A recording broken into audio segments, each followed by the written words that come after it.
Check, testing, check, 1, 2, hello, hello. Check, testing, check, 1, 2. Just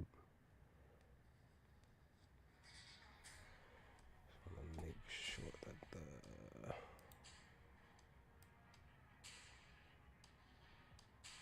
Oh. Check, testing, check, 1, 2, hello, hello. Sounds like we are good. Hope everybody's doing well today. As we are back with another stream today. Yeah, hope your week went well. Hope that, for those of you who are preparing to celebrate the holiday, hope that all of that goes well. It's not too stressful for you all, for you and your family.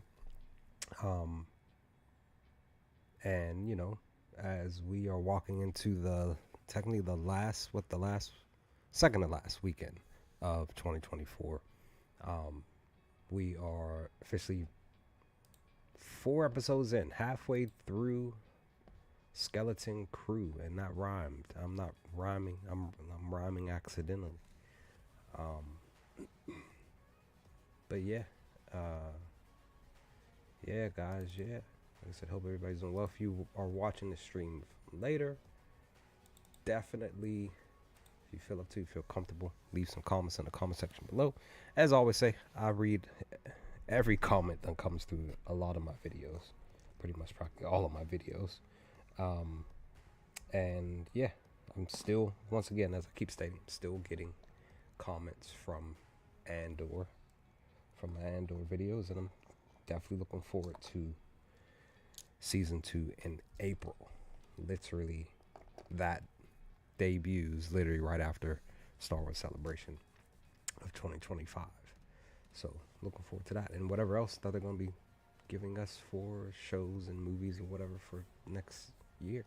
With that, let's dive into episode 4, titled "Can't Say That I Know Attin." That's the title. I'm actually gonna do something a little different. I usually come off of camera, right? But I'm gonna leave the camera on. I'm just gonna squeeze myself over. Do something a little different, just so that everybody can still see me and I can still chat. But we're diving into episode 4. Like I said, titled per what SM33, aka Shmi, how he speaks, talks, walks. Opening, we had the pretty episode. We had the recap of what happened in episode 3, all the way leading up to this point where they arrive. And it made me question, once they arrived at supposed Attin. At the time, we weren't sure.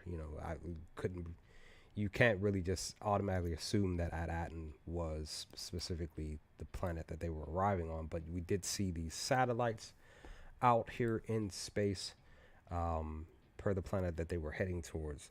And even so, I do love Nana Wood's reaction, because to me, out of all of the crew on the ship, which, mind you, I don't think, now that it just popped in my head, I don't think they mentioned anything about a name for the ship. I don't think. This crew, per the conversation as they're getting here, John Nana Wood is the one that's more excited to be arriving. Super excited. He's like, man, can't believe this is at Attin. But him and Fern are having a back and forth, and Fern pretty much saying like, no adults allowed. Still reminding him like, hey, we have a deal here. You work for us. And he's like walking away, smirking a little bit. But I just thought that was kind of funny. But the one thing that that stood out per this specific spot, once they're going into the atmosphere of the planet, and I think it was Neil was the one that pointed, was just like, hey, like, there's houses down below.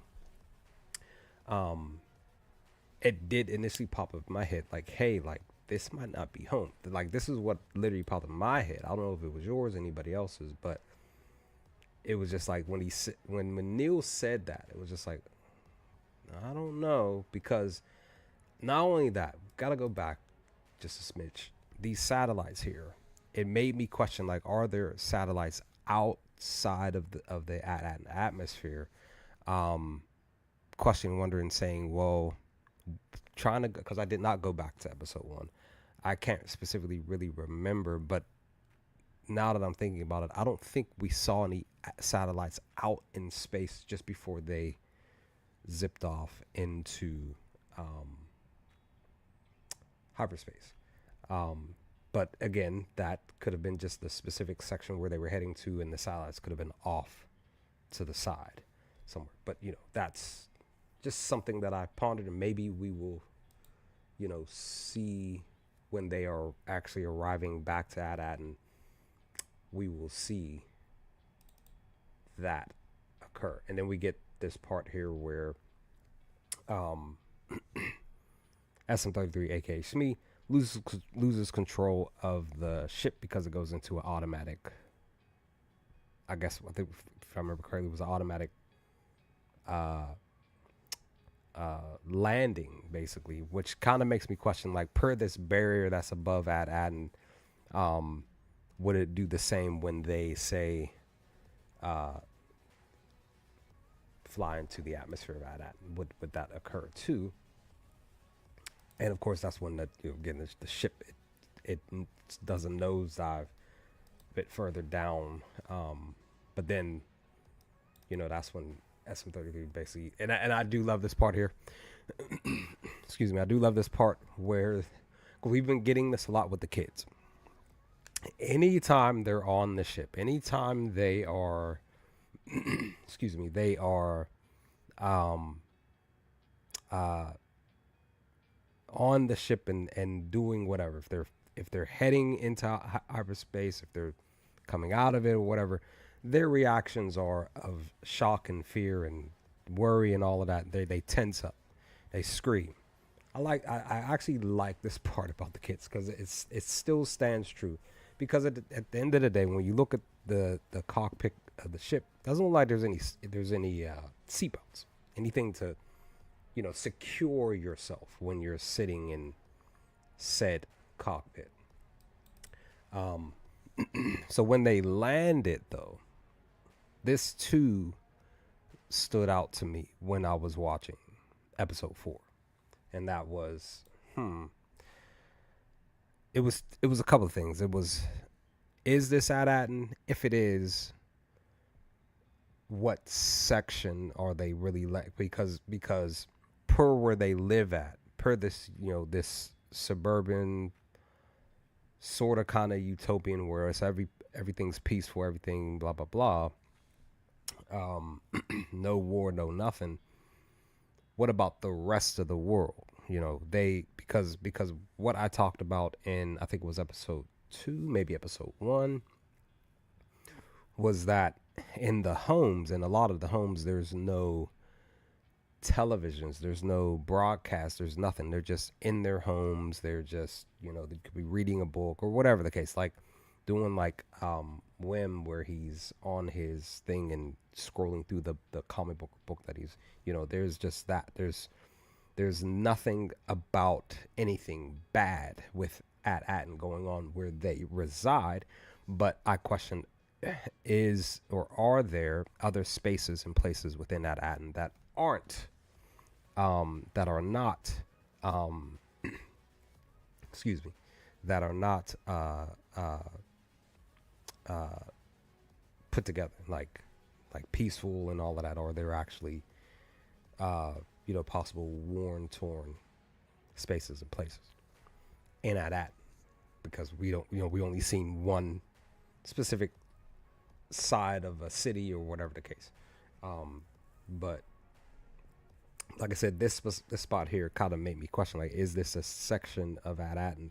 But maybe this, like I said, I was already thinking this wasn't in this space. And the kids, when they're getting ready to depart off the ship, there is that specific questioning to me. This space here, this part here in episode 4, as they're going to get off the ship, is of concern of the unknown for them, because again, they are kids. They haven't really experienced stuff. But I did like this part when Wim walked up to the what you call it thing. I can't remember off the top of my head. Well, I used to play on this thing a lot when I was a kid. He automatically ran to it and spun it. You know, Wim to me is technically the the random kid. He just does random stuff just because he's just a kid. He just enjoys it. He just has a blast. He just wants to have fun. He was already upset once they even got right outside the outside of the atmosphere of at and he was just like, if I remember correctly, he blurted out saying just when we were just starting to have fun. Because he had already mentioned back in episode 2, that he would rather be out in space than be back at home doing the normal at routine. But one thing to note, though, because I do let me see, definitely to note for sure is that, like I mentioned from episode 1, is that the homes are structured the same. So we see this on basically at Akron now that once we find out a bit later in the episode that they're not on at Attin, they're on at Akron, that the construction, everything, we're seeing the various things, the war, the buildings and everything are all discombobulated. That the structure of the buildings, the homes and everything were all basically technically all the same. So one thing that I've noticed people talking about, and I sort of kind of agree, and that is, questioning, is this, was at Attin, Akron, Arisia, Aravian, Akoda, these planets, were they social experiments? Because we're seeing a lot of similarities in the way that these worlds were built. Because it makes me think like, okay, what if something occurred with a family and they were like, well, you have a choice to either stay here per punishment or something like that. You chance to stay here or be lifted off world to go to another type of a at world, and they go, and it's still familiar for them. It's not really too much different. It's just that the people are different. Maybe a little bit, the culture maybe just a little bit different. But at the same time, the culture still may be the same. So it just makes me, wonder, because they walk into this home, they see this tree that's just, that's huge in this room. Like everything, the construction of the home, this inside this home is all the same. It reminds them of home. It reminds them of Akron. So it's making me wonder, and ponder, like others have stated, like, is this a social, or was this a social experiment? As the kids are seeing and walking into these, to this building and other buildings, because they, as we're watching the episode, they are recognizing certain specific buildings, like, oh, like this is where, so and so would work, or this is where my mother works, or whatever the case. So a lot of the stuff in this episode was just, to me, was just really good writing. And it was something that Wim had picked up. It was like, and he poured it out. He was like, ooh, gross. I thought that was funny. But to me, ultimately, but I'm going to dive into a little bit more. But I will definitely say that for episode 4, that Neil was the star of the episode for sure.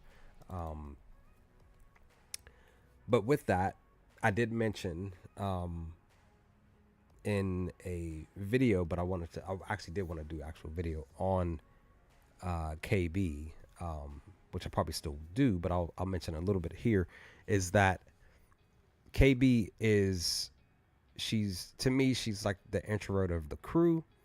She only will do something when she feels the need to really step in and really stand out, because she is technically, to me, she is, actually, I believe that if I remember correctly, her parents did mention that she technically is like humanoid. She's not fully human. She is human slash android. Um, and I'm kind of curious and wondering about the visor, because they did mention about the battery. I think they mentioned about the battery power of her visor. Like, how would that would that run out before they say episode 5 or episode 6, because she needs to recharge that. It's been technically had a long battery life, basically, right?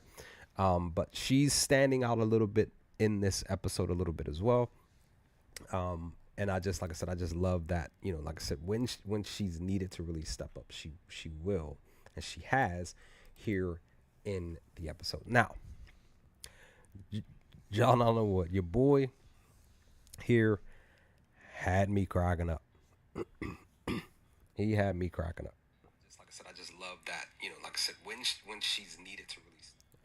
Just want to make sure the volume is okay. He's rummaging through their stuff, all right, and then that's when he finds Wim's stash. But originally, before he did that, he found the where it was playing their own version of the holiday special song and dance before he turned it off. I thought that was hilarious. But that's when he finds Wim's stash of credits, and this specific spot made me laugh, but it reminded me of, say, Pirates of the Caribbean, and I believe, if I remember correctly, because I haven't watched the movie in so long. It's Hook. I know I did a video about connecting SM33 with Smee, real short video. You can check here on the channel. But he takes a bite out of the the gold pressed latinum. I apologize. Excuse me. Skeleton. This isn't Star Trek, but I am a Trekkie. But this reminded me of Pirates of the Caribbean, and I believe, like I said, in Hook, I believe Smee did bite into a piece of gold at one point or another in the film, real briefly, if I remember correctly. But I do think it did happen in Pirates of the Caribbean. I can't really remember. That's one of my favorite movie series of all time, pirate shows. But this specific block, like I said, made me chuckle a little bit, because I was just like, oh man, he just had to bite. But that's a normalcy. If you bite into it and it doesn't break, then it technically is real, and he pocketed that money. But that's when we get SM33 grabbing him, talking about he's a thief. He's like, yeah, like, well, hold on, it's me, it's Ja, blah blah blah. It's I'm not a thief. And he even, I think I got it too. He even lifted him up. Well, he did. I didn't grab it. But they do have an interesting conversation, and that conversation is here specifically where, when he's talking to SM33, and SM33 mentions at Akron, and he's like, hold on, at Akron. He's like, yes, this is a dangerous place. And then that's when he walks up to SM33 and asks him, like, hey, like, what about at Attin? And then that's when SM33 lifts his head. It's like, and he's like, turns to him, is like, I remember at Attin, blah blah blah. But in the midst of all of that, that's when that trigger, because the one thing that we are noticing about SM33 per this trigger is that SM33, it stutters when it says can't. It says can't say I know anything about Attin. Basically telling us, because we weren't putting the pieces together until the end of the episode, at least for me, that it was the programming. But it was, I was sort of noticing the stutter at least, and I was like, there's something off about SM33, because it keeps mentioning that, it keeps stuttering, but the programming is there. It's right there in front of our faces. And of course, it's the name of the episode as well. And then that's when John O'Neill would says like, "Hey, let's jog your memory, basically." But I do, once they shift to the next scene, I do love that Wim is playing with the stick. This was me. I was Wim because I'm a big fiction fantasy person. I just love I love being not in reality. I love being, even still as an adult. I still have that inner child that I'll never let go. And I always encourage you to never let go of your inner child. Like never, even as an adult. I don't care if you're 7, because literally, I'm a video gamer. I play video games every single day. I was literally playing a video game before I started watching this, or streaming this stream here for today. But um, uh, I just loved Wim here when he was playing with the stick and he's making the noises and he's swishing and swooshing. I love this part here as they're walking. And also to love Neil when he's talking about, because I forgot to mention too, way back at the beginning of the episode when they were getting off the ship, because I believe it's coming. Uh, Ja mentions the the smoke, the taste of it, the air, the thickness of the air, how it's tough to breathe. Neil mentions about the smoke messing with his trunk, but uh, John Underwood does mention that he said this planet reminds me of my home. He says this planet reminds me of my home actually. So I believe it's coming. I believe we're going to get the backstory on Ja. Actually, who he is as the former leading pirate of the band of pirates back on Port Borgo. Um, but Neil even here mentions he's struggling. Me, I would struggle to breathe on this planet because I have asthma. Don't tell nobody. But yeah, I would definitely be suffering. But then as the camera's panning, we see this person here specifically, and I noticed too. As soon as I seen this person, I was like, "Oh, that's a kid." Like literally, just seen it right off the gate. Like, "Oh, that's a little kid." As they're walking, I'm like, "Uh-oh, it's about to pick up. It's about to go down." But then they give the broader scope of the area that they're at. And you're like, man, look at all of this stuff. Look at just everything. It's all destroyed. It's all just, man, it's bad here, right? We know that there are actually places, spaces in the world, in reality, that look exactly like this, with the thick of the smoke and all of that around. But then that's when the one thing that they more so Wim was saying it a lot, but I think Neil said it, and I think maybe Fern even too. But they've been saying this one word a lot, and that is whoa. Wim says it here, whoa, and we know that basically means something stands out, and that is this statue here. As they are running towards the statue, it's a headless statue, right? Because it's a headless statue, and it makes you sit back and think like, oh man, like this must have been the leader of the world, of this planet of at Akron, right? Let me get back because something happened and I had to pull it up. But they are, they're talking about, wondering who this person is or was, and that's when Wim says, I believe, if I remember correctly, no head. I believe I think that's what it was called, and Firm was like, no head. It's like it could be, I don't know. He was just guessing off the top of his head. And then as they're talking, that's when the shot hits the statue and they get scared. But like I said, and I mentioned, KB, she's standing out a little bit more in this episode. She did not budge. She even like tilted her head a little bit, kind of like an android, like curious and wondering why was that? What was that? Probably why did that happen? Why did it happen in that way? Fern had to grab her and pull her, with them, and then that's when we meet Hyan,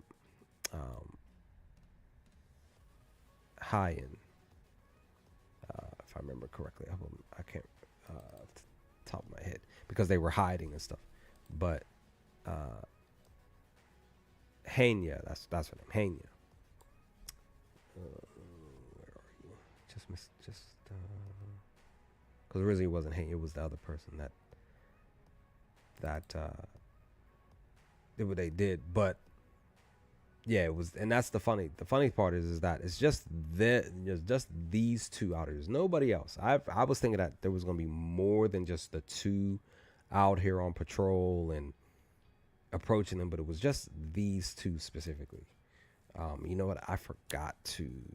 I was supposed to edit this video, this clip, because it's so funny doing this part. But we meet them. We find out that they're called the Troiks, because they're asking them about what flag they fly, and it just made you just like, oh, okay, there's factions on this specific planet. There's factions here, and they don't know what's going on. They don't know, the kids, they don't know what a faction is. They don't know what the flags or any of that stuff. Because again, they're from a planet, or probably even more so just a section of Attin that doesn't experience war, fighting, strife. It's technically peaceful. I mean, we'll get that conversation between Neil and Hanya later in the episode, right? But she does mention the Hatton patrol that is heading their way. And, she's just like, hey, if you want to, basically saying like, hey, like on Terminator, come with me if you want to live, right? They're like, hey, well, let's roll out. Let's Autobots, let's go. But I now this part here when Hanya she jumps and kicks down the door, that was pretty cool, right? That was cool. And like I mentioned before, Wim he does blurt out the whoa thing.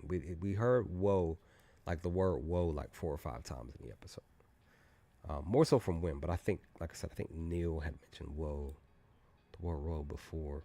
But then that's when we get the soldiers walking through, young and old, plus the the animals and stuff, plus the I forgot to take, because I was supposed to do a little bit of noting here, plus the ship that they were riding on, because this ship, if I do remember correctly, this ship is from, it was like basically one of the ships that they used back on the prequel films, because it definitely stood out. I just can't remember off the top of my head what the name of the ship was called, but this was definitely from the prequel movies. But we get these soldiers, and they're even the helmets they're wearing on the top of their head. Those are, I think, if I remember correctly, from the AT-AT that they used per the original trilogies and the AT-ATs. The soldiers in the ship, they wore these type of helmets. But we do notice on a lot of their stuff is that they do have the, like Captain Strix, they do have the specific emblems and stuff, the circle emblems. But we more so notice that with the Troiks too. But I do like the fact that they were here specifically, and I did like that Hanya did pull out the little mirror here. I was like, oh, okay, she did the little, to see behind them, what's behind them, what's walking by. I thought that was cool. But with that, because like I said, I just mentioned that I was supposed to put this video together, this little clip, real briefly, because it's just, to me, it's just hilarious. I actually got a video that I'm going to be working on for this episode. That should be a little, I found it funny, the video. I know I'm going to probably rewatch the whole thing here on the channel once I put it up. It just reminded me of a different movie, not even pertaining to Star Wars at all, but it was just pertaining to Hanya, her character, and what she was doing here in the episode. More so specifically here, once the patrol stuff walked by, but more so was here when she got up, after the basically the whole patrol had already walked by, she turns around and she slides across the ground here, and I sat back and I was like, what was that for? And Wim was in the background. He said whoa again, so I was like the third whoa, literally within the last like maybe 5 minutes of this whole section of scene between the whole crew and them. Like I said, she just slid across the across the ground here. Like I said, the patrol had already went by. I was just like, what was that for? I was just like, man, like what in the world? Why did she do that, right? Um, uh, but I just thought I just laughed at that part. I just like I thought that was hilarious. But then that's when we get to their headquarters here, and I like the fact that specifically here, this reminded me more so because uh, this person was giving out the signal saying like, oh, we're here or we arrived or whatever, blah blah blah. But this reminded me of an airport, like literally it just reminded me of an airport, a person, kind of like guiding a plane in. But there was something else that it reminded me of that was more so pertaining to this, and how the person was just like, signaling out to let people know that we were coming. But we do see that the school here that they were going to was basically their headquarters here. Because again, as we're seeing, we're learning more and more about Akron and how it's just war and torn. Just everything's just destroyed. A lot of stuff. Just you could tell that there was a lot of fires and a lot of fighting and stuff. And this has just been going on and on and on. But yeah, man, like this episode was a lot to take in. And then once we get inside the building, we see more of what the school looks like now compared to, if we were to go to, say, an Attin school and look inside, it'd be way totally different. But they changed it and formed it into their own little, cot, basically, right? And let's see. And we also had some more of the animals walking by, and it was just like, man, you just knew that this just was not at. You just knew that it wasn't. Didn't feel like home. And then that's when we get the introduction to Captain Strix. We get the one little kid just giving out, this is who he is. He is blah blah blah, and singing his praises basically. And it was funny because the one kid standing, I think Wim was closer to the farthest out. Now we get the actual close up to Wim, and his little stick, his little bum that he would do a lot. But as he's talking to the kids, conversing with them, the one kid had hit Wim like, yeah, kneel, like get down on your, but something that Henya had mentioned before the actual full on introduction was that, like, hey, we found the Onis, or I think that's what she called it, the Onis. They were, if I remember correctly, she said something on the lines that they were captured near the Hattons or something like that she mentioned, before we actually got the full on, conversation between Strix and the kids here. And I do like that that Fern was stood up during this conversation, like, hey, like yes, these are our names, because the one kid mentioned their names. She stood up, was like, hey, but I'm Captain Fern. She just wanted to make sure that this captain knew, like, hey, I'm the leader of the crew.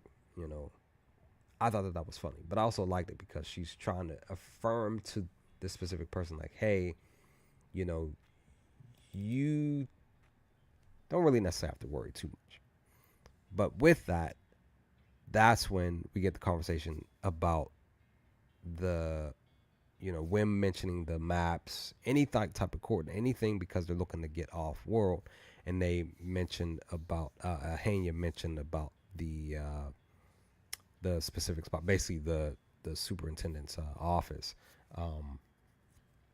about the coordinates, the writing on the walls and stuff. and they were looking to hopefully, you know, help them.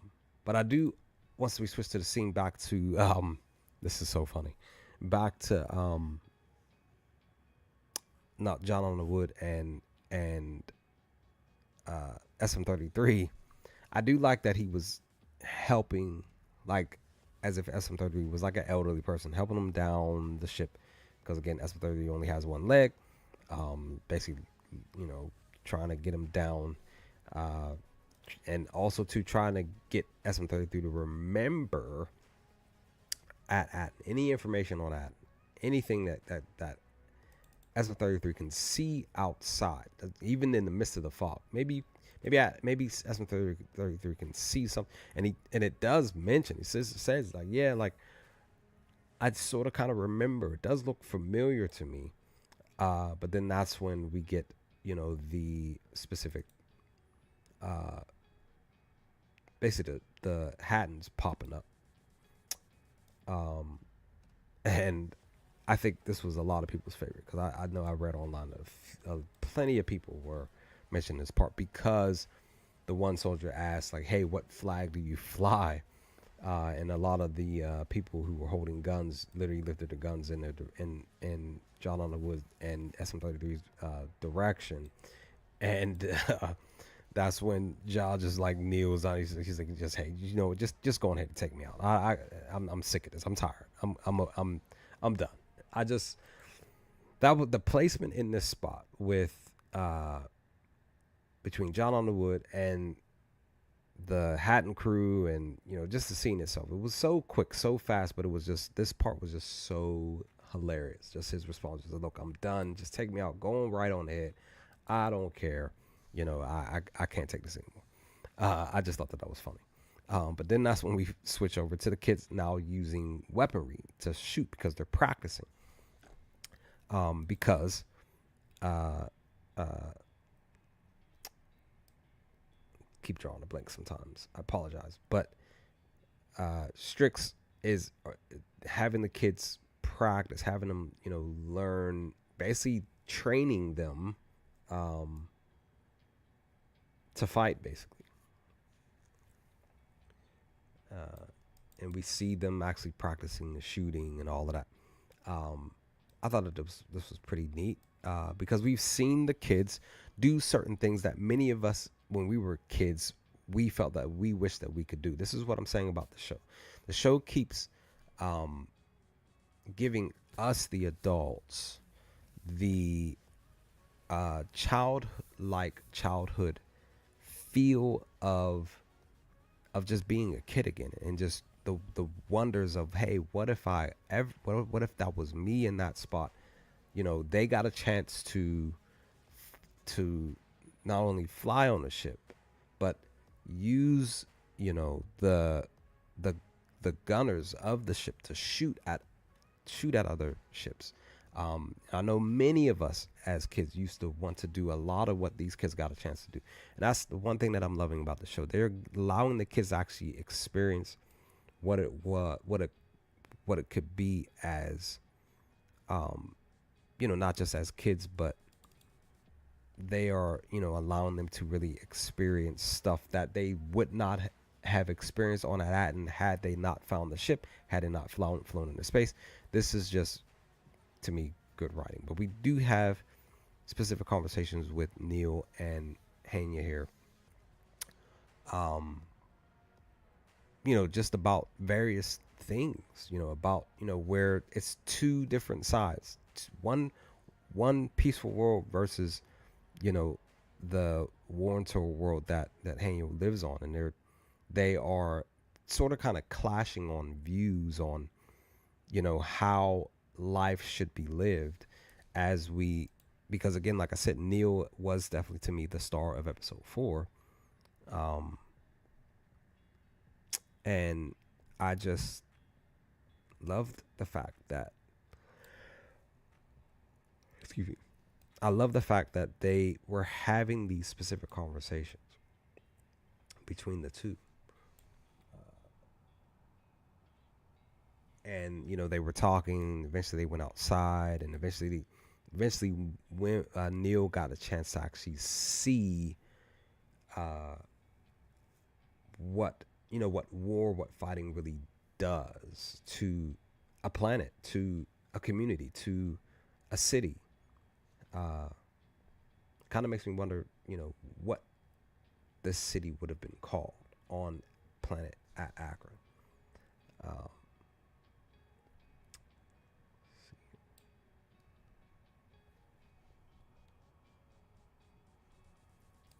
so yeah, we see a lot of this stuff. We got people hanging their laundry out. I just had a conversation with somebody 2 days ago. They were talking about, it was my coworker. He had mentioned that his girlfriend, she washes certain clothes and she still air dries, hangs them stuff on the little line, and the old school. I was like, man, that's cool, man. You know, that's that old school right there.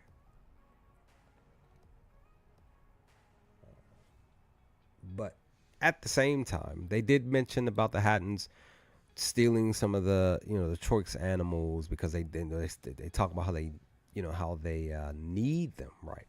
But the one thing that stood out to me per this conversation, this specific one about needing the animals, about needing, it made me think like, the animals are there for a reason. Of course, we do find out more, little bit more stuff about the animals a little bit later. Excuse me, I am tired, by the way. Went to bed a little late last night. But they talk about the food, right? I thought I got it. I thought I grabbed that picture of the food, because I do want to mention this spot here between Neil and the kids.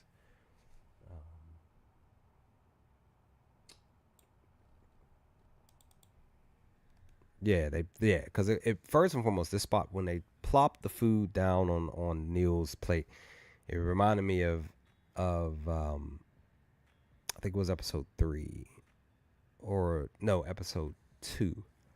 Uh, excuse me.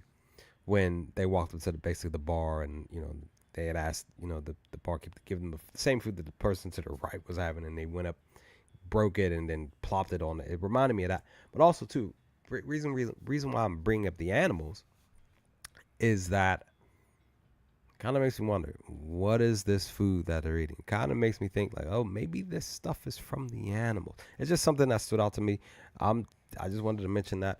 That's just what popped in my head when I was watching the scene. I was like, they first Ham mentions the animals, then they show this spot here with Neil getting ready to eat some of this food here. But yeah,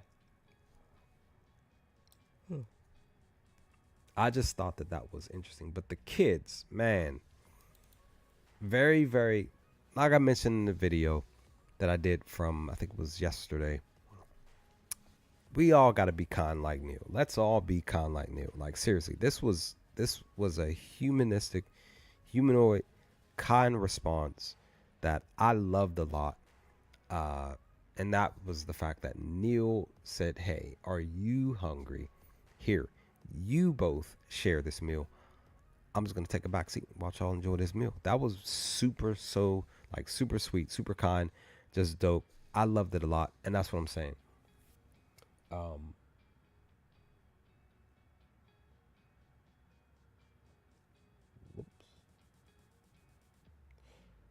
um,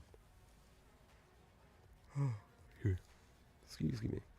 Like I said, apologize. I went to bed late, so I'm just like, at least want to get this stream done. But I just thought that this was just really, really just very, very kind of Neil to do, and you want to experience that, and even more so.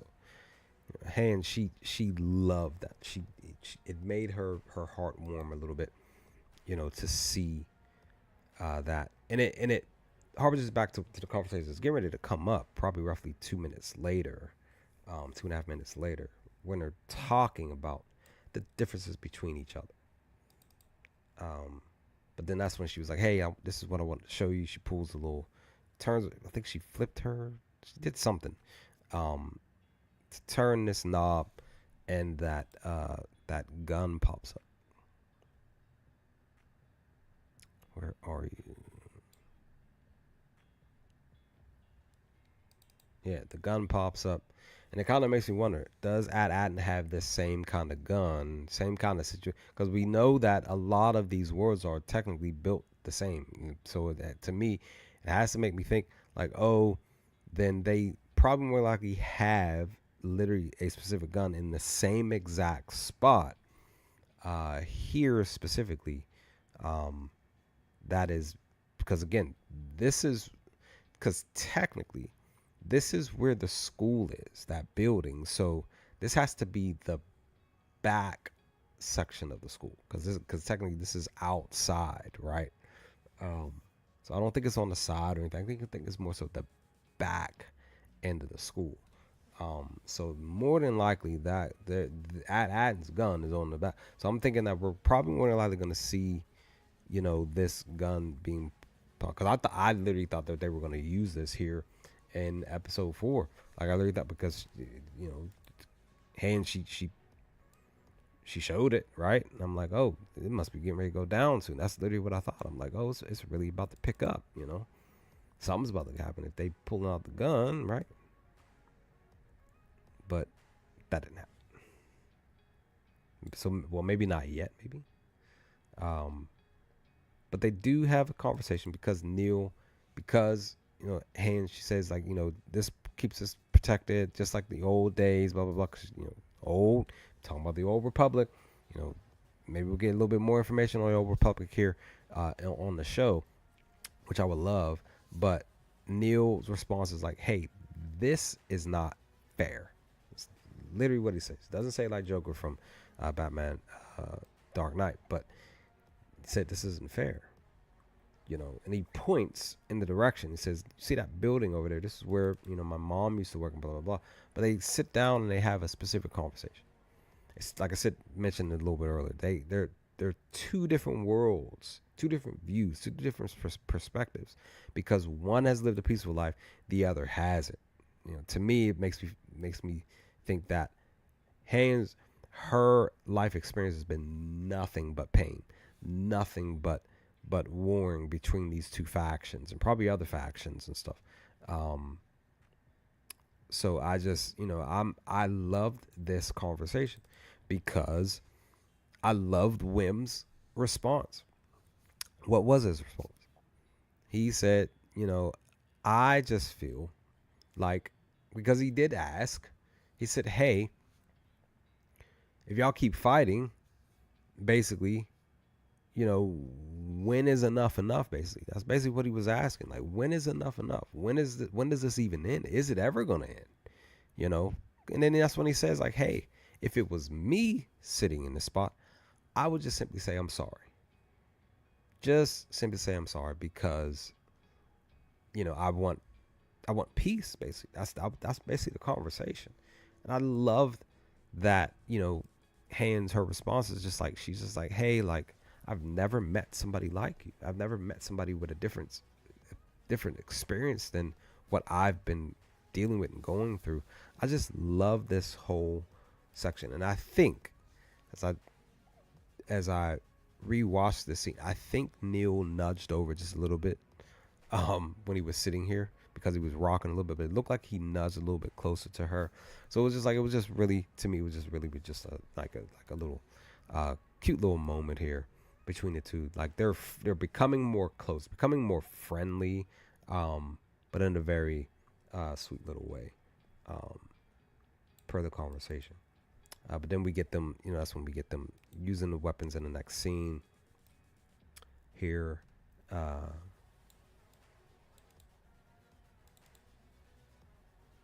And I do like how, because I think too, another spot here is women KB is that he goes to give her a high five, but her response is like, "What do I do? Why are your hands up?" And he gives her the high five. I feel like because her and Fern are close, but I don't think Fern's ever given her a high five. So to me, this is her very first high five moment. And she liked it. She smiled. She looked like she enjoyed the fact that he gave her a high five.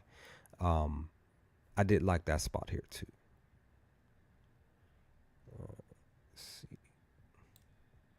And I think this is where, yep, Wim grabs this gun. It kind of reminded me of a little mini Gatling gun, because Gatling guns are like literally my favorite gun out of any gun in the entire world.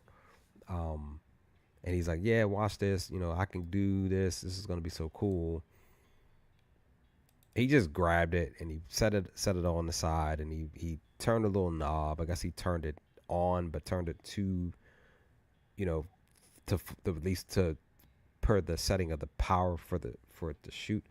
I think he turned the knob a little bit too much. That's why this occurred. We got flown back and knocked over, um, and that's when uh,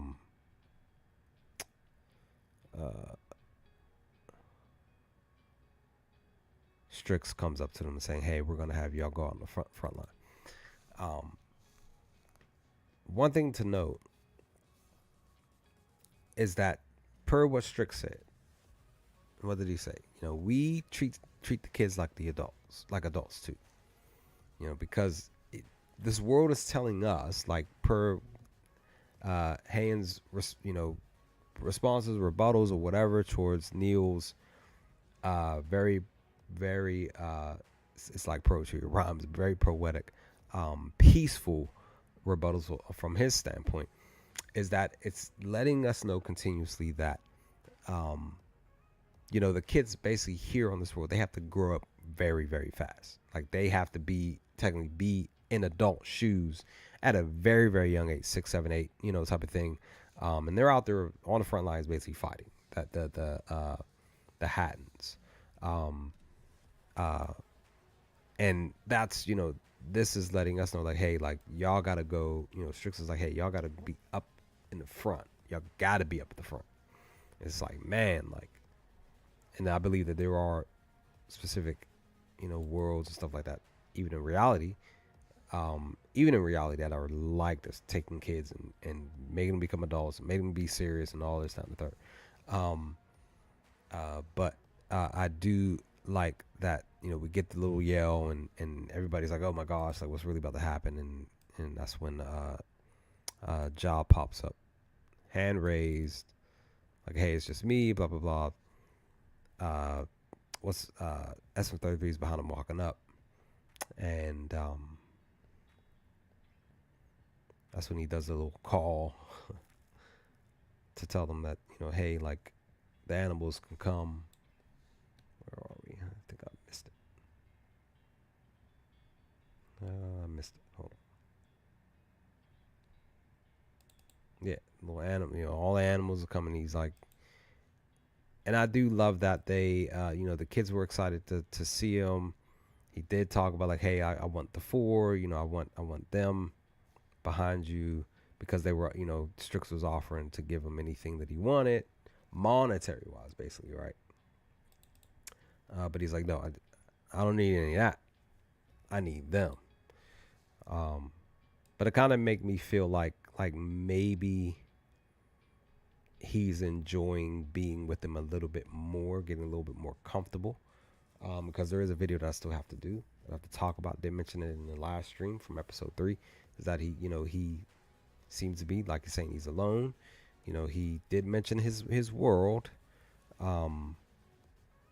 He's trying to figure it out on his own, but to me, he's enjoying their company. He's enjoying being around, these kids. And he hugged, Neil and Wim.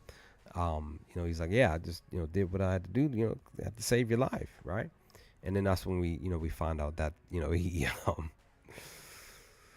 yeah, the stash, the Republic credit stash that he grabbed from Neil's sack, bag, little baggie.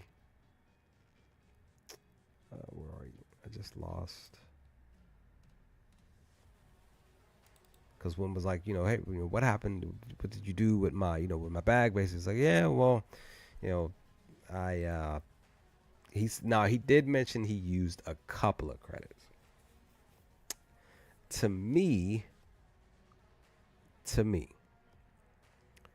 that kind of sounds, because I do like how he put his head down before he said, yeah.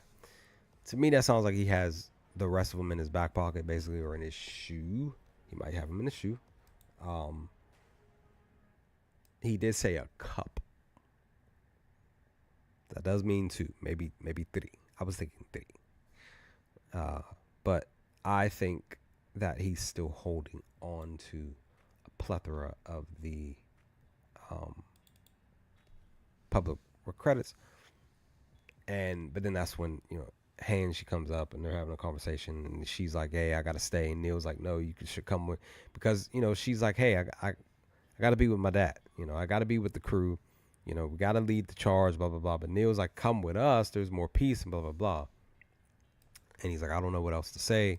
And then that's where we get the little sweet little peck on the cheek when she leaned in to give him a kiss.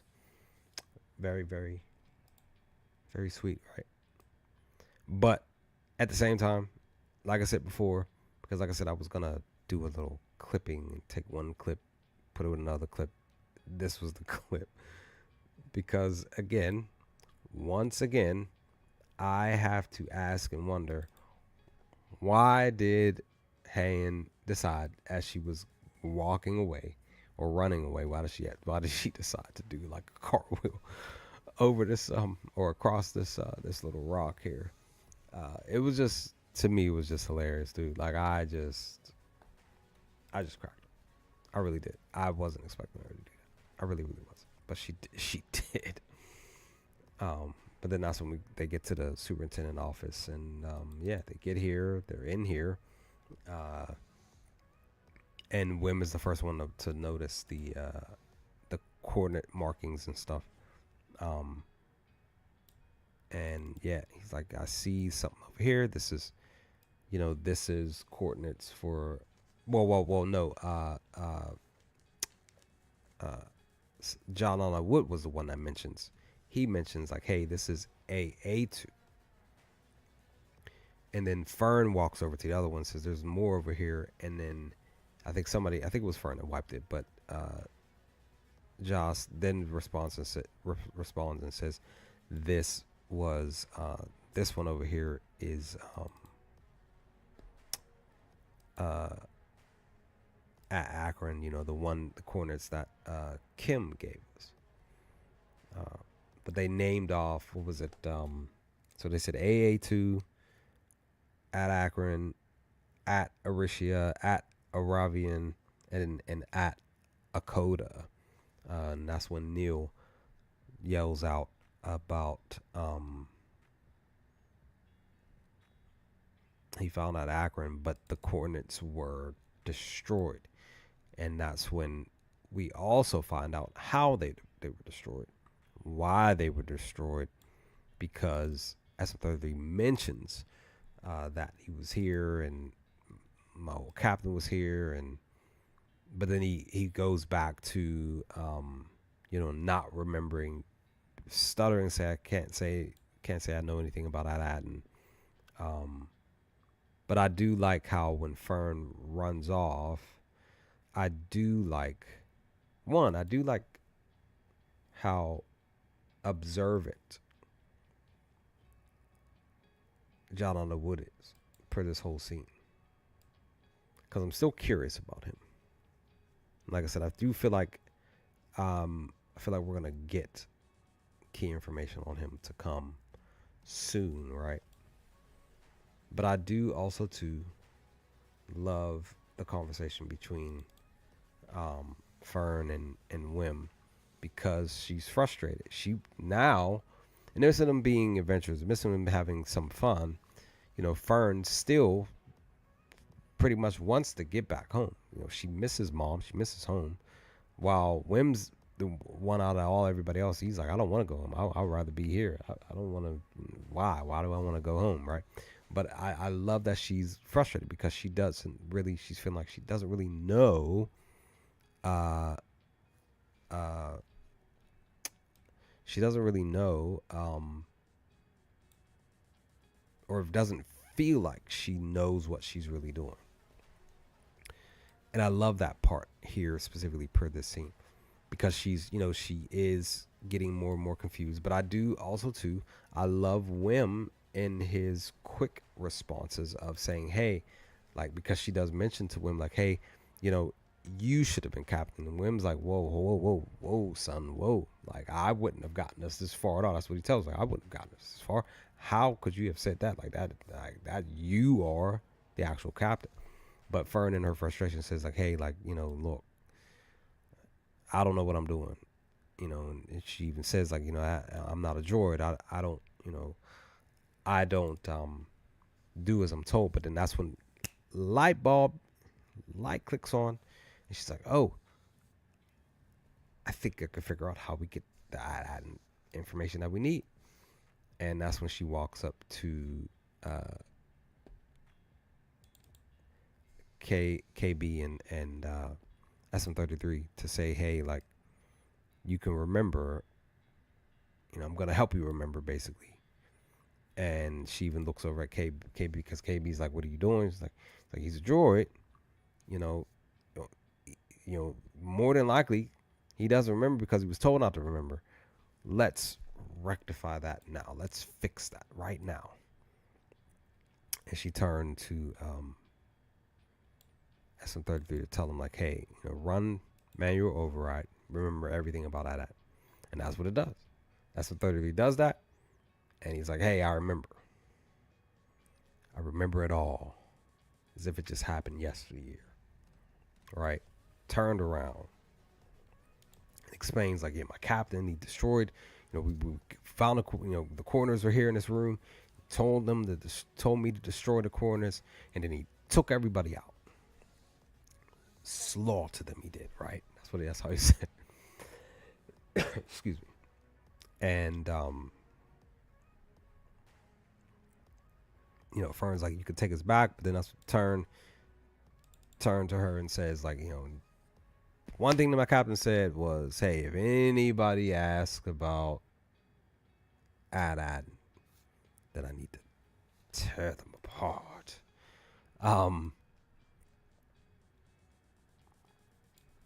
And he stands tall. But I love this spot because why? It's not just the specific fear in the kids, right? It's not just that. As Fern's falling down with KB and Wim, she's like, she's basically trying to collect her words to say the right wording, say the right command to get SM33 to stop trying to attack them. As he repeat himself, like, oh, tear him apart. He even goes in a little deep, little tear them apart, robotic type of thing. I do love Neil bopping him with a rock. Love this spot. It's like, hey, leave him alone. Stop messing with my friends. We got the three over here, like, in shock. And they're like, oh my gosh, like, what the? And that's when he tries to go after him. But then we get, the cool spot here where John Underwood hits the off switch. And he even mentions that, like, just gotta, remember to hit the off switch. And we do hear Neil squeal and scared him. Just like yells out scared, like, oh my gosh, like, I can't believe. I thought it was over. I thought it was done. And they come over, and I actually I don't think I didn't catch it. Wim slid over. He glides over, and as well as everybody else to check on him, and that's when poor Neil, faints. Man, and what an episode! What a episode indeed. I just thought that, episode 4 was just another really good episode for this week. My worry for myself is that because I'm older, I'm not as, I look young, but I'm old. I can't stay up most nights. I'm actually tired right now. That's why I was yawning earlier. I kind of went to bed a little late last night. Later than normal. Usually around the time now, it's 8:37 p.m. I'm usually getting ready to wind down, like, right now. Like, you probably hear it in my voice. Luckily I'm off the weekend, so I'll just take being off. But I am usually most nights in bed around 9 p.m. heading off to Dreamland within that roughly 30 to 45 minute time frame. So I'm usually getting ready to be in bed when these episodes drops at 9 o'clock. That's the only thing. Like, I wish they dropped at like 8. You know, at least for me, I can for the most part. Sometimes even asleep even before 8 o'clock. Sometimes I'm laying down. I'm like, oh man, like maybe because they're now even more so the last even couple of weeks now. I've been kind of like taking a little cat nap around like 6:30 p.m. before I get up to go say take a shower and get ready to really wind down for the day, even if I'm off the next day. But because these episodes are coming out at 9 o'clock at night, I have to try my best to stay because there are times where I'm still pushing myself to do these some video or whatever that I'm thinking about wanting to do. I'm trying to still push them out to you all the very next day per a scene. But I know recently one or two of the scenes, more actually it was 2 days ago. The one video with SM33 kept getting blocked. Like I took even just a portion of it, like a minute and a half, that got blocked. And then I chopped it down some. It kept getting blocked. Even there was a scene specifically where SM33 was talking or something happened. It was like 9 seconds. Literally, it was right back here just a few moments ago when he was talking to Fern. It was way back here. Let me see if I can find that specific spot. I have the screenshot. It was right here. This spot here, when SM33 is talking to Fern, that specific spot in the video that I've uploaded here on the channel, that was like 9 seconds. Even that 9 seconds got blocked. So it took me like an extra hour and a half because my laptop's slow and you know it's old and I gotta get a new one. I'm trying to save to get a much more powerful one. You know, a lot of times, even now more recent, my videos are taking a little bit longer for me to do just because I have an older laptop. And yeah, I can only do but so much with this little Acer laptop. But this one specific spot here, like I said, kept getting blocked by YouTube. And I'm like, man, like what else do I got to do? Because I was trying to get as much of the scene as I could, and I could only get but a portion of most of what I got recorded in the video, and that's fine. I'll take it. But I was really hopeful because I'm always still hopeful per the channel, because I know I have a lot of videos from Andor, and a lot of the stuff is from the ISB, and a lot of the videos are like 2-3 minutes long. You know, I'm very grateful that these videos get they're you know, most of them haven't been blocked or partially blocked, but I'm very grateful that, you know, I love Star Wars. I love doing what I do, you know, even as a hobby. I'm just really just grateful that you know, the channel has thrived the way that it has because of, you know, my love for Star Wars and my love for putting this content out. But at the same time, it's still a risk. Just like, say, if you were a better, you're still taking a risk, putting money on the table, hoping for a bet to go through. It's still a risk as a content creator to put even, say, 10 seconds down, 20 seconds down on a video of a clip and hoping that it doesn't get even partially blocked in certain countries. So yeah, this specific scene kept getting blocked, and eventually I got it up. I was able to chip it down a little bit more, and yeah. So yeah, that's what I'm saying, because I'm kind of worried about Andor season 2, because I don't know what all I can really show, because season 2 is coming and it'll be here in April, and I'm just really excited. And I really love to be able to continue to do how I do my videos with Andor, more to Andor stuff, content. But episode 4, definitely for me an 8 out of 10. Very fun. There was some comedic spots here. You know, the whole crew was really fun. But technically, I'm gonna pull him back up. He is a part of the thumbnail for the stream. But Neil was technically, to me, the star of the show, just because of Neil's heart, man. Let me tell you, like, Neil as a character, his heart is just, man. Let me see if I can find it. I thought I had I don't. I thought I had a specific thing here for Neil. So specific, because a lot of the stuff that I've shown is most of the screenshots that I taken for the stream here.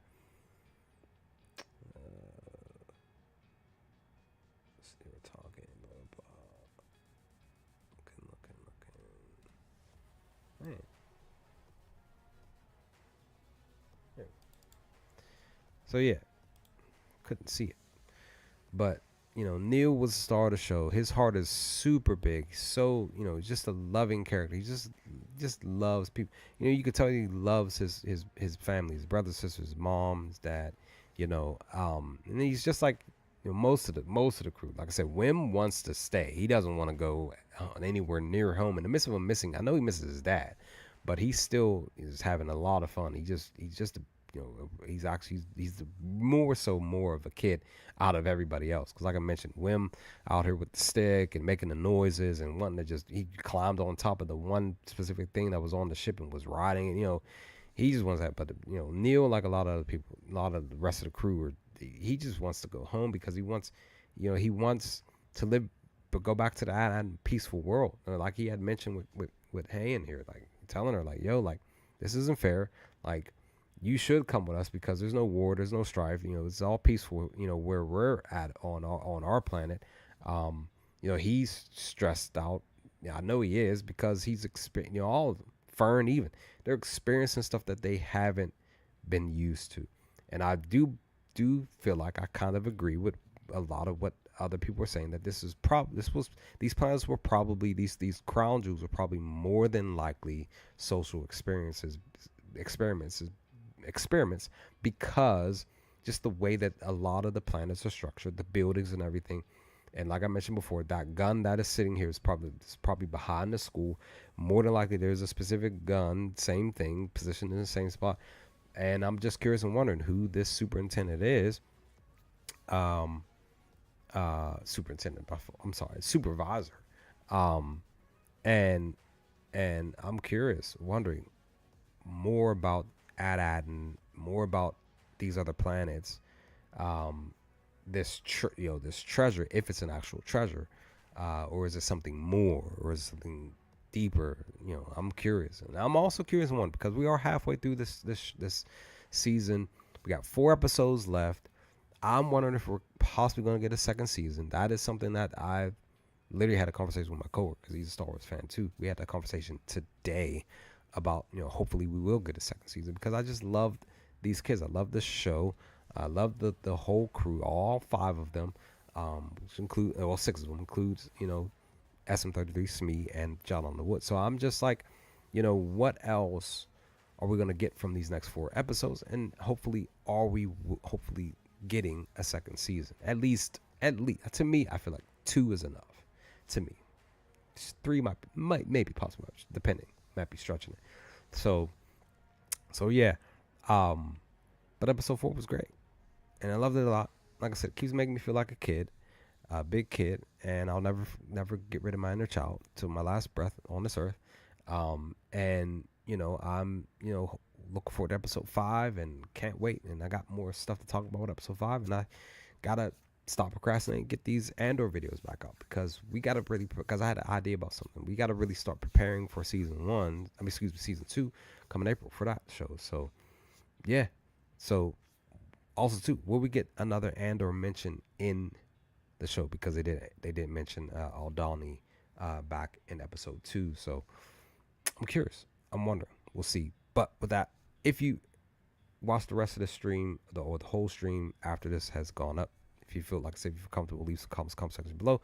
Like I said, I read everybody's mostly as many as comments as come through. I read most of them, like 90%, 95% of them, for the most part. But most of them are usually on my Andor videos. But I love those conversations. So yeah. But episode 5, can't wait. I wonder what the title is. I did see something about Skeleton Crew. Came across something.